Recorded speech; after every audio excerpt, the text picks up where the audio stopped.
yaa leen jox añ jox leen reer jox leen njogonal. su xawee nekk déjà benn problème mu mel ni dafa am benn dualité bu exister ci sens boobu te ñu bari jàpp ne li ko gën a waral mooy ñàkk déggoo la ci côté boobu côté justice ndax yow même lecture bi moom nga am ci volonté entre deux personnes manque de volonté ak une volonté totale ci diggante le président et le premier ministre dans le cadre de la justice réforme et changement de certains profils. bon gisuma sax xaajaloo bi fi ko gars yi bëgg yóbbu président mën nañ comprendre posture am il est le chef de l'État. oui. il est le président de la République moom mooy président magistrat yi mooy président chauffeur yi mooy président ñëpp. donc moom boole moo ko war il faut que mu tëddee njaaxaanaay comme ni ko olof yi di waxee. waaw il faut que mu wane ne kilifa la il est au-dessus de la mêlée. dafay xaw a compliqué trop ci président ñu lay tudd di tudd ne dafa am ñoo féeteel justice bi dafa am foo ko bëgg a yóbbu. donc il faut que nga sans nga def équilibrisme il faut que nga jéem a équilibrer loo mën. et ça c'est pas facile pour un président surtout fi Sénégal jóge bu ñu la falee nga jógee ci rang wu Pastef ñoom ñu ñëw ak frustration yu metti ñii seen deret tuuru ci ñi ñàkk ci seen njegeñaale ñi ñàkk ci seen commerce ñi ñàkk ci ñooñu dafa am nu ñu ñëwee ci nguur gi. waaw doon ne ñu tegoon lii lépp daan nañ leen tey nag dinañu rendre justice ñooñu mënuñu xaar lu yàgg. ñooñu àtte nañ balaa juge bi di àtte. léegi loo def loo xamante ne dafay ndur dafay yéex wala da ngay xaw a mélanger ñi ñu jàppee seeni bourreau rek da nga leen di am comme adversaire yow donc mënul nekk lu facile ci président c'est moins difficile boo nekkee leader pour parti politique comme Sonko. C'est moins compliqué ci yow bu dee juste que premier ministre nga parce que rôle yi lu mu jegewoo bokkuñu.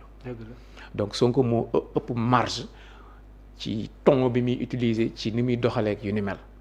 que le président de la République donc mën nañ comprendre ñaari posture yi.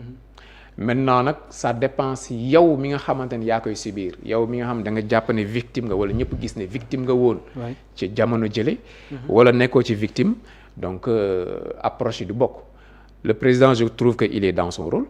le président Diomaye quand il parle de paix unité il est dans son rôle. loolu rek la mën a def mënu def leneen bu defoon contraire bi lan la ñuy jàpp imaginez le président mu defoon contraire imaginez une seule seconde rek président de la République lii Sonko di wax magistrat yi moom mu am discours boobu. ñu bari jàpp ne da koy wax parce que échappatoire lay wut pour faire ce qu'il doit faire ci côté justice.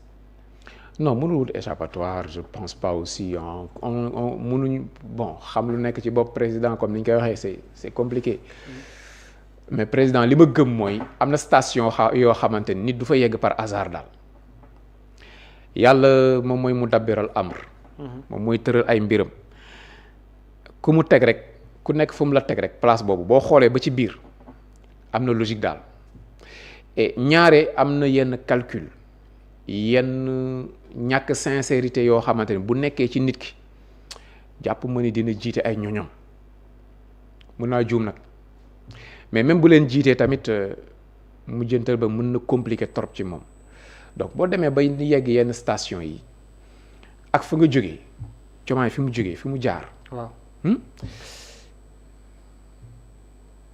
yenn calcul yi bu demee bay calculer wala muy dem bay def ay jeux derrière le dos sur le dos des Sénégalais. non loolu man sama bopp bi mënul jàpp loolu daal. mënoo ko xalaat. non mënuma ko xalaat. parce que ñu bari dañ ne contenu campagne ak faisabilité bi am ci exercice bi wala résultat yi am ci exercice bi dafa contradictoire dans le cadre de la justice est-ce que am nga gis-gis boobu tamit. waaw damay dellu si li ma waxoon xam nga tey da ngay ñëw nit ki ça dépend ci station bi mu nekk. ak fi mu nekk nit ki nu mu toll noonu lay waxee. waaw noonu lay gisee être c'est voir. loolu suñu plateau bi. benn designer bu koy seetaan li muy gis bokkul ak benn styliste bu koy seetaan. waay bokkul ak journaliste bu koy seetaan. nii caméra bokkul ak politique bu koy seetaan ku nekk li ngay gis ci plateau bi. dëgg la être c'est voir tey am na ñoo xamante dañ la naan am na 18 sénégalais yu ñu jàpp Maroc lu tax équipe bi ñibbi si bàyyi leen foofu dañu waroon xeex indiwaale sénégalais ba ñu ñëw foofu la toll. mais xam nga du demee noonu. déedéet mënul nekk sax. mënul nekk mais kooku foofu la toll. waaw da nga koy dégg ne ko ok d'accord mais doo fa nekk di werante ak moom. voilà léegi ki nga xamante ni moom am na lu mu subir au Sénégal avant Diomaye di falu mu jàpp ne bu Diomaye faloo lépp luy ronkoñam dina fer. waaw kooku fu muy taxaw ak nu muy xoolee bokkul ak sénégalais bi nga xam ne day xool au-delà des victimes réelles ou non au-delà du factuel day xool li nga xam moo gën a dëgëral institution réew mi ak ëllëgu réew mi te président bu ñu la ko xasee ba fal boo demee ba toog ci fauteuil bi paradigme yi day changer responsabilité yi day changer munoo nekk même nit ki nga nekkoon bi nga nekkee ci ku jég sinon sax du baax. continue bi mu fay fekk la nga doon séen du nekk benn. non et puis da nga war a arbitrer da nga war a arbitrer à tout moment arbitrage yooyu pour nga nekk maandu déjà yow da ngay am benn cas de conscience président nit la kon am na diine bu mu gëm. soit paganisme ceddo la wala bokk catholique la wala musulman la loolu day jouer ci yow ni ngay doxale parce que bu dee yow catholique nga wala musulman nga wala animiste nga. bokkul ak ni ngay gisee say àdduna ak ni ngay àtte. un musulman dina xalaat li nga xam moom mooy ay jëfam. parce que ay jëfam lim daan àtte lim daan arbitrer lim daan julli lim daan woor loolu lépp jëfam yooyu yëpp day nekk benn jëm. all in one. benn jëm loolu lépp day nekk benn jëm. bu dee jëf yooyu rafet la woon day nekk jëmm ju rafet yoo xamante ne da koy gunge ba àjjana. bu dee yu ñaaw la woon day nekk jëmm ju raglu ju doy waar yoo xam ne da koy yóbbu ba safara donc ku am conscience boobu moo xam président la moo xam mécanicien la moo xam chauffeur la ni muy doxalee da ciy feeñ koo xamante ne animiste la moom animisme la gëm wala boog àdduna la gëm ni muy doxalee da ciy feeñ yooyu yëpp day feeñ. maintenant fauteuil bi encore une fois. boo ko occupé. waaw bëgg nga fi bàyyi benn way. am na ñu fi nekkoon président tey ñu ngi wax ci ñoom am na lu ñu bàyyi ci way pour seen askan pour seen réew. ci ban partie de l'histoire ngay bokk yooyu yëpp ça joue li am solo moom mooy évaluation am na ay critères d'évaluation yoo xamante ni moom la ñuy évaluer président ci magistère am. ne réaliser na lii ak lii ak lii c'est un bon président ou non après ñu sanctionner positivement ou négativement mais maintenant léegi ku nekk nag day xëcc couverture ci wetam. man samay intérêt bokkul ak say bos. intérêt groupe bële bokkul ak intérêt groupe B c'est valable pour tout le monde. même les prophètes ils ont eu ce problème boo xoolee ci seen histoire ñoom ñëpp kii dala naan man lii laa soxla kii neen mii laa soxla yàlla ne boo leen toppee ci li nga xamante ni ñoom mooy seen bëgg-bëgg affaire du jëm kanam dafa am moment boo xamante ni doo leen topp ci seen i bëgg-bëgg.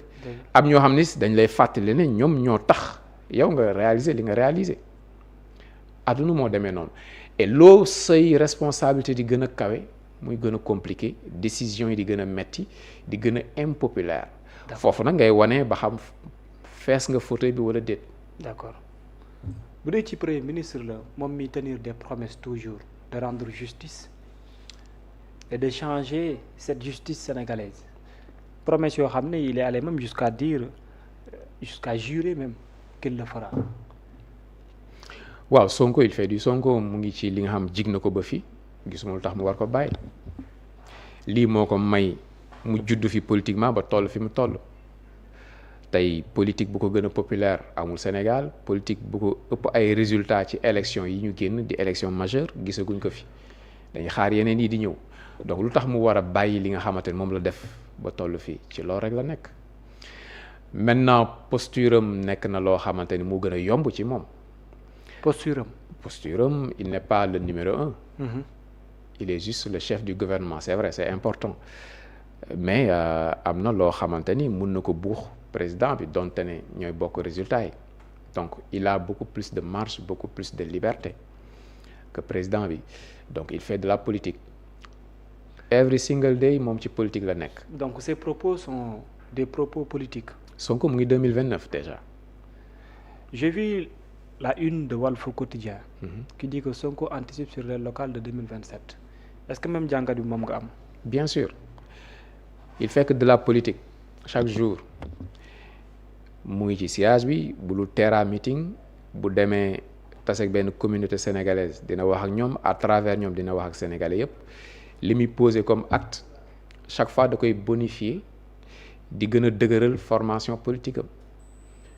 ay campagne mu ngi ci carte yépp mu ngi ci ay loxoom te mu ngi koy utiliser ni mu ko war a utiliser bu dee amul dara lu grippé machine am nii la continuer ba 2027 mais mooy tegal nañ ko affaire yi sur un plateau d'argent day ñëw rek jël.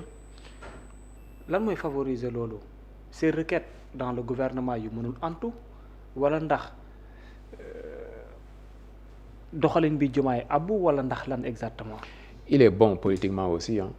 C'est juste ça. il est bon xam na nu muy utiliser opportunité yi bi mu nekkee ci kujje gi député la nekk rek poste député bi utiliser ne ko ni mu ko war a utiliser tribune bu assemblée ni mu ko war a utiliser. ba dëgëral appareil politique am muy Pastef ba jël 3e à une présidentielle ba fal président au Sénégal benn député la démarré. benn am na ñu bari ñoo xamante ni ñu ngi jéem loolu yegguñu fa donc koo xamante ni benn député nga am avant benn député dañ la radier rek de la fonction publique. loolu nga utiliser ko. taxaw ci ba nekk député. jóge fi député taxawal benn formation politique boo xamante ni moo gën a diis yeneen yi mais boo nekkee primature xam nga yoon bi léegi xam na nan la ñuy defee politique nan la ñuy préparer élection nan lañ ciy demee et il a plus de moyens léegi lenn moo ko mën a stopper moom mooy machine boobu noonu nga gripper ko nga def ci suuf si lan lay doon Macky Sall am na lum ci réussir moo tax tey Sonko nekkul président léegi tey ay wujjëm ñi nekk ci politique bi langue politique bi ay wujjëm supposé yi nekk ci majorité bi lan lañ mën contre Sonko bi ba fii wane guñ lu rëy. mu ngi avancé est-ce qu'il peut quelque chose contre lui. tout le temps nit mën na dara parce que quand même ça dépend. Je veux dire par rapport à leur capacité ak leur démarche politique est-ce que wane na sont capables de tenir tête à Ousmane. si parce que tamit malaaka boo gis am na bu ko màllarme am na màllarme c'est ce qu'on dit très souvent. voilà donc yàlla déjà mooy validé. loolu dëgg la loolu laa gëm. ku nga xamante ni jël nga ndam ci say wujj rek yàlla moo la dimbali ci seen kaw du say pexe rek mënul doy sa xam-xam rek mënul doy sa kàttan rek mënul doy. sens bi nga waxee ne il est bon politiquement est-ce qu'il y a des profils qui s'identifient à lui dans cet espace politique là. waaw tout le temps dafay am yuy bees yuy génn xam nga am nañ fi ñoo xamante ni ñoo xewoon ci jamono ba Sonko juddu fi donc am na ñeneen ñuy ñëw après. àdduna moom noonu la comme ci arène bi la rek am na taw yoo xam ne Manga 2 moo xewoon na waaye Manga lañ doon wax. am na ay temps Ablaye Wade moo xewoon. am temps yoo xamante ni je dis temps précis bi avec la coalition Diomaye président avec l'APR bi dafay remaniement en interne avec une nouvelle responsabilité bu fas yéene jaay carte Barthélémy Dias de l'autre côté Bougane Gueye Dany entre autres échiquier bii nekk fii nii. waaw c'est bien que ñooñu ñëpp exister loolu moom mooy taaru démocratie. léegi nag tout le temps ay opportunité la yooyu saisir il faut que am ay événements yu xew yoo xamante ne day doon contre Sonko nga utiliser contre Sonko mu jur yenn yi loolu moo fi amagul fi ñu ci bari ñu ngi yore seen almet di xaar cocktail bi kañ lay mën a exploser moom amoon na ko loolu chance am la wax nañ léegi biñ koy génne ci fonction publique loolu élément déclencheur la woon. maladresse bu bari boo xamante ni régime d'alors def na ko ci personne Ousmane Sonko yooyu yëpp mu saisir ko. ba nekk fi député ba taxawal formation politique am. ba nekk li mu nekk. am na ñeneen ñoo xamante ni ñu ngi investir xëy na sax def nañ lu Sonko deful. mais déclic boobu amagu fi. ba léegi. léegi déclic bi mën na am ci ñoom. comme tamit mën na am loo xam day dal ci kaw Sonko affaiblir ko. d'accord bon loolu dafay am loo xamante ni c'est irrationnel la ko ñeen di tuddee man dama koy delloo rek ci loxo borom bi que moom mooy décider mais ci ni affaire yi tëddee nii. waaw boulevard la am devant lui. pour 2024 ci ni mu tëddee nii bu dara soppeekuwul ci diggante bi. am na boulevard parce que gën na fi am doole gën fi am dayo ay militants wàññeeku fi ba pare station bi nga xamante ni ci la nekk station bi mu occupé permettre na ko que mu am les moyens de sa politique am na avance bu ngand ci ay adversaires am. pour 2027 et 2029 wala 2027. 2027 mooy annoncé 2029. et loo gis pour 2027 par rapport ak li nga wax ni ci avancé ak ni mu doon devancé écart bu yaatu bi. déjà 2027 élection bu metti lay doon il faut que nga am maillage sur le territoire national et nga am finance yi pour am candidat yi nga soxla fu nekk nga présent fu nekk loolu parti yi nga xamante mën nañ ko wala coalition yi dañ leen di wàññi. bu ñu baree ba bari bu ñu yeggee 2027 du mat ñeent ñi dañuy présent fii du ñu présent fee. waaw donc bu baree ba bari du mat ñeent ñoo xamante ni am nañ doole bi pour mën a mëne campagne bi ñu war pour mën a présent pour mën a contrôler lépp xool vote bi gunge ko. en amont et en aval. d'accord donc loolu c'est déjà lu am solo. beneen bi mooy résultat yi ci tukkee dafay annoncer la couleur par rapport à la présidentielle donte ne présidentielle nag beneen xeetu élection la. différent des locales. waaw présidentielle moom leneen la daal. d'accord parce que présidentielle mën nga dem ba à 3 mois de l'échéance am benn affaire bu xew boo xamante ni dafay. déclic lay doon. voilà dafay doo ko sax comprendre. d'accord waaw présidentielle ci réew yëpp moo ci am. dina am logique mais yenn saa yi mën na am ay surprise. d'accord. pour terminer ci dernière question boobu entre la coalition Diomaye ak Ousmane Pastef yaakaar nga une confrontation ci ay échéances soit 2027 wala 2029. waaw de plus en plus daf may xaw a jaaxal relation yi yenn saa yi da ngay am gis-gis ne politiquement ku nekk jënd yoonam. yenn saa yi nga gis ne motagul. attana guñu séparation bi divorce bi waay du Diomaye du Sonko kon ñu ngi naxante ku ci nekk di wure di xool ban mooy moment bi nga xamante ne moom mooy moment opportun pour ku nekk dem ce qui est sûr mooy dina am confiance bi effrité wu na. am na loo xamante ni pour mu nekkaat dina compliqué maintenant tout dépend de Diomaye et de ses ambitions. Diomaye voilà bu dee moom dëggantaan dafa bëgg a samp dafa bëgg a politique réellement. oui. soit dina am intelligence jël Sonko teg ko ci wetam ñu àndandoo Sonko nangul ko wala mu am force plier Sonko pour avancer. tegee ko à côté.